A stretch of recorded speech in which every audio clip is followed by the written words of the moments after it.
Good morning, everyone. God bless you. So today I'm going to be doing a two-part series, actually. I'll be finishing this up next week, but it's a lot for me to share with you in one service. And that is going to be on lung cancer. November is Lung Cancer Awareness Month. And so let's talk a little bit about this. So here on my screen, you see a little picture of what your lungs look like, right? Many are going to say, oh my God, we're in medical school today. It's okay, we'll learn a little bit more today. So this is your lung, your right lung, and your left lung. And these are your organs that are up there. You have an upper lobe, a lower lobe, you have your trachea in the middle. So when I talk, I hope you don't get confused when I start using certain terms. But this is what your lungs actually look like. Your doctor will listen to that from the front to back. So what is a normal function of your lungs? So your lungs are two sponge-like organs in your chest. Your right lungs has three sections. So they have lobes, upper lobes that I just spoke about. Your left lung is smaller because your heart takes up more room on that side of your body, okay? So when you breathe in, air enters through your mouth or your nose, and it goes into your lungs, and it goes through your trachea, and it goes, which is your windpipe, and just moves throughout, okay? The thin layer called a pleura surrounds your lungs. I won't get too much into medical terminology, so you won't get too much for you. So what is lung cancer? So lung cancer is a type of cancer that starts in the lungs. Cancers start when cells in the body begin to grow out of control. Lung cancers typically start in the cells lining the bronchi and parts of the lungs, such as your bronchioles and your alveoli, which is one of the reasons why I was showing you all those pictures. So this is what a cancer of the lung actually looks like. Here, and here's another cancerous mass. So to my right and to my left, there are both pictures there for you to see. So let's talk about the causes of lung cancer. So smoking causes the majority of cancers, both in smokers and people that are exposed, so secondhand smoking. But lung cancer can also occur in people who never smoked, and in those who never had prolonged exposure to secondhand smoke. In these cases, there may be no clear cause of the lung cancer. So doctors believe that smoking causes lung cancer by damaging the cells that line the lungs. When you inhale cigarette smoke, which is full of cancer-causing substances, changes in the lung tissue begin almost immediately. At first, your body may be able to repair this damage, but with each repeated exposure, normal cells that line your lungs are increasingly damaged. Over time, the damage causes cells to act abnormally, and eventually cancer may develop. So what are some of your risk factors? A number of factors may increase your risk of lung cancer. Some risk factors can be controlled, for instance, by quitting smoking, and other factors can't be controlled, such as your family history. Risk factors of lung cancer include, again, I just spoke about that, smoking, exposure to secondhand smoke, previous radiation treatment, exposure to what's called radon. So radon is produced by the natural breakdown of uranium in soil, rock, and water that eventually becomes part of the air you breathe. Unsafe levels of radon can accumulate in any building, including your homes. Exposure to asbestos and other carcinogens. So workplace exposure to asbestos and other substances known to cause cancer, such as arsenic, chromium, and nickel, can increase your risk by developing lung cancer, especially if you're a smoker. And then you have the family history of lung cancer. People with a parent, sibling, or child with lung cancer have an increased risk of the disease. So what are some of the signs and symptoms of lung cancer? So signs and symptoms may include lung cancer typically doesn't cause signs and symptoms in its earliest stages. So the signs and symptoms of lung cancer typically occur when the disease is advanced. So signs and symptoms may include a new cough that doesn't go away. You're coughing up blood, even a small amount, shortness of breath, chest pain, hoarseness, losing weight without trying, bone pain, and headache. Now, keep in mind, let's go back. Hoarseness is not always lung cancer, but it can be.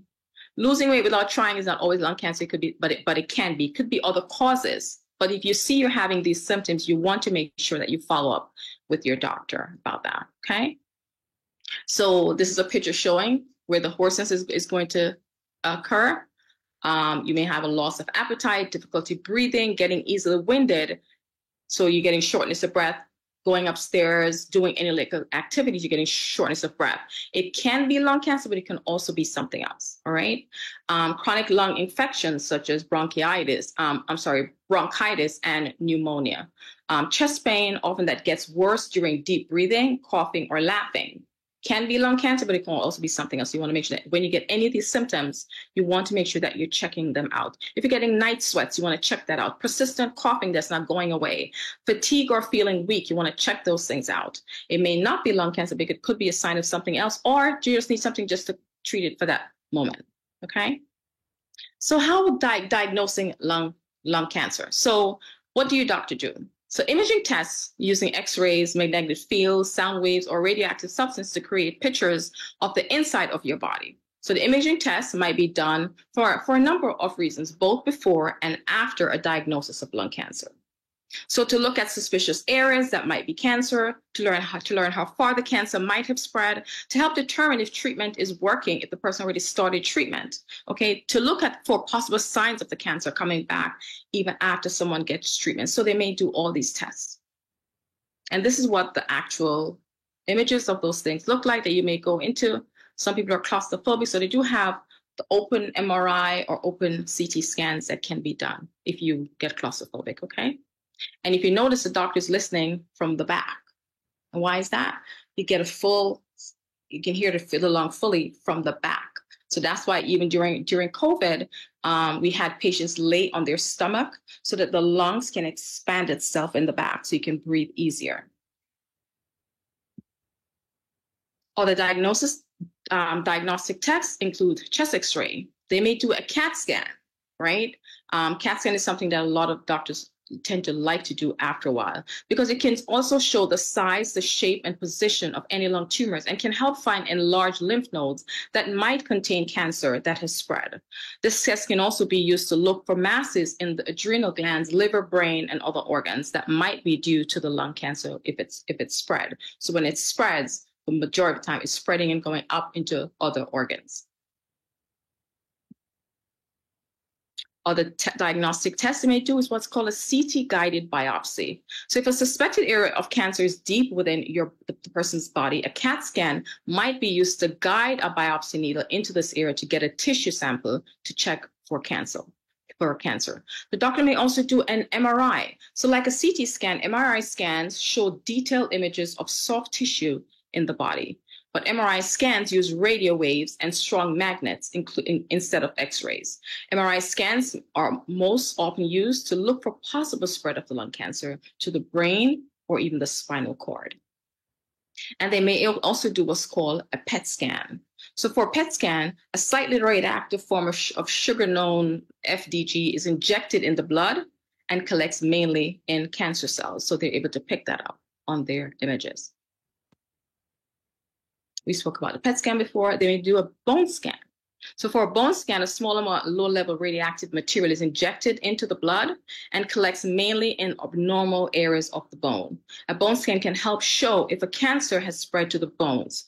But this test isn't needed very often because PET scans can usually show if cancer has spread to the person's bone. So the results of certain tests may strongly suggest that a person has lung cancer. But actual diagnosis is made by looking at the lungs in the labs. The cells can be taken from secretions, so your mucus, whenever a person coughs, fluid removed from the area around the lung, so they can do what's called a thoracentesis, or from a suspicious area using a needle. Surgery, biopsy, we just spoke about, and the choice of the test will depend on the situation. And that's something that the individual needs to speak to their doctor about.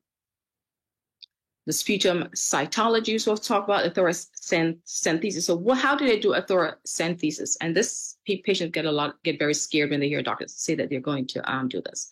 So the fluid has collected around the lungs. The doctors can remove some of this fluid, and that's why it's important that if you start to feel shortness of breath, you want to get that checked right away because the fluid can build up, right, and cause other conditions such as heart failure or an infection. So they want to get that fluid out, and that's going to make the person have a difficulty breathing.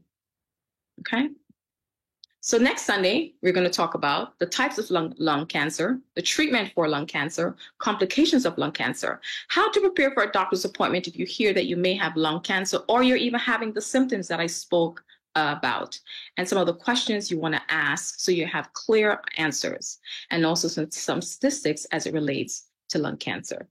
Thank you so much for your time. I hope I didn't sound rushed. I hope it was a little helpful. Should you have any questions, you can feel free to join me in the Zoom room about this topic, as well as our topic that we discussed last week on domestic violence. Thank you so much. God bless and enjoy the rest of the service.